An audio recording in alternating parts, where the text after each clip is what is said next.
අද මම රිවිව් කරන්නේ Ford Mustang.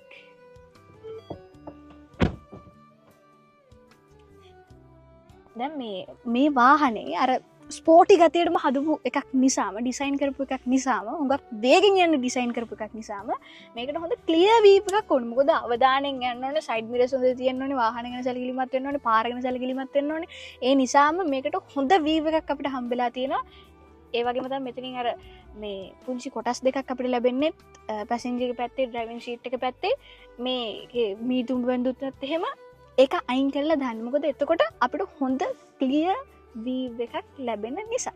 ඉතින් අපේ ස්ටීරියර් වීල් එකට ආවම අපිට ස්ටීරියර් වීල් එකට ආන්නෙත් හරි ලස්සන අර ෆෝඩ් වලම දකින්න ලැබෙන ස්පෝටි ලුක් එකකට හදපු ස්ටීරියර් වීල් එක.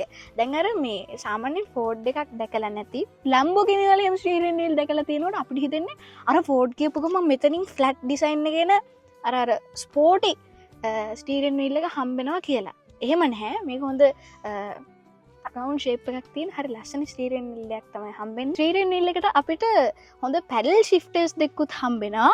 ඉතින් ඒ දෙක අල්ලගත්තට පස්සේ පොඩි අර ස්පෝටි ෆීලිං එකක් එනවා. මටත් අද තමයි දැන් ඇත්තටම ඔය මේ ස්ටීරියර් වීල් එකට පැඩල් ෂිෆ්ටර්ස් දෙකක් එන වාහනයක් රිවිව් කරන්න හම්බුනේ මට පළවෙනි වතාවට. ඇත්තටම මේක වෙනස්ම විදිහේ ෆීලිං එකක්.